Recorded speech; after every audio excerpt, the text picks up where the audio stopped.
and we had a discussion privately about, hey, are these people signing up to vote? Because that would be an indicator that this, theory that people were streaming across the border in order to vote. You found some people who were illegal immigrants who registered to vote. This is confounding. Yes, this is actually true. So we've sampled a handful of states, and in those handful of states, we found people registered to vote, and we have found people who actually voted. And this is all being done by sampling, okay? So we are sampling DHS data, and then have to go to the voter rolls, check the voter rolls, and then check give that to HSI, Homeland Security Investigations, who goes and checks the voter record by subpoena and the voter and the cards you sign when you vote. We had already 3 arrests here in Florida, actually, and wow. one indictment.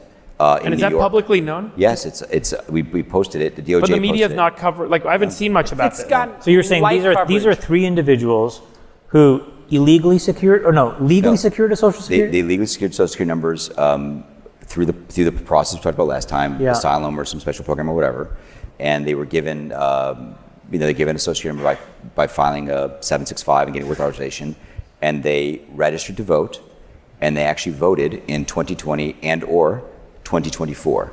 3 have been arrested. I just want to say this carefully.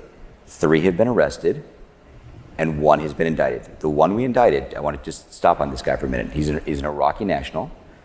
He voted in 2020 in New York.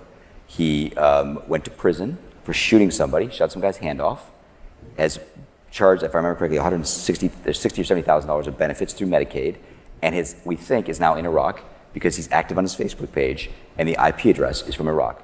And credit to our friends at HSI, our partners at HSI, and to DOJ for tracking this down. I gotta tell you guys, it's difficult, laborious work. It really is. But think about that a minute. Is that the tip of the iceberg, Antonio, do you think? Or did you guys do a lot of mining and a lot of digging to come up with those 4? How big of a magnitude of a problem do you think this is? What's your intuition tell you honestly right now about whether there's massive voter fraud or not? Great question, and I want to be careful how I answer it. I'm going to leave the data. So I'm now leaving the data and I'm entering the area of my opinion, which is what you're asking me.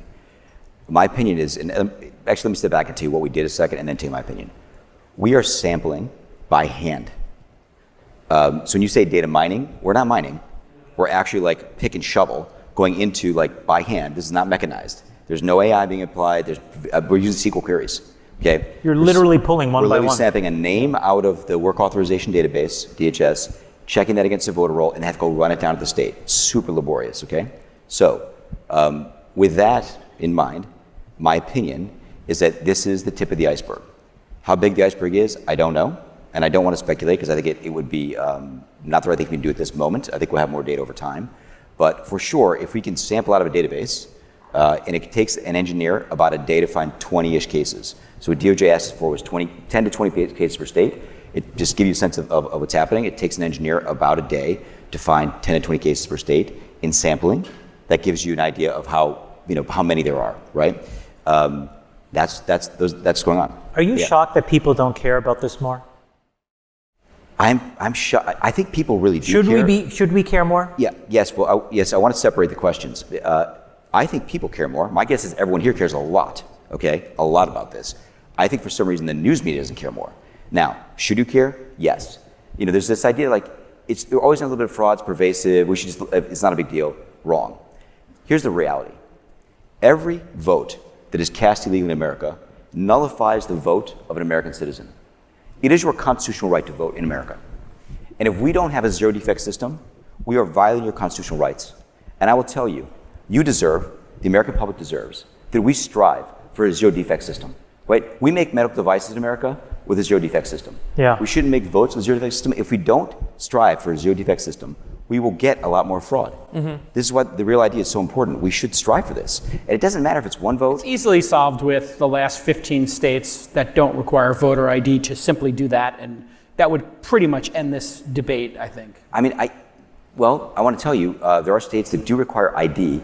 I think Real ID will solve it, because one of the things that our engineers are building, and it was already there, but they're cleaning it up, making it work properly, is a thing called SAVE. There's a database called SAVE that is available to the states In the Biden administration, they raised the price from I think about $1 an API call to $3 and change an API call, and all the states stopped using it. SAVE is a database that has the actual citizenship data for the entire country. Okay, we're cleaning it up now and making the actual UI much better. If the states have Real ID and they use SAVE, you will solve this problem. And I cannot understand why a state would not do this. Whose decision would it be to just change the cost of that API? So, great question, Chamath.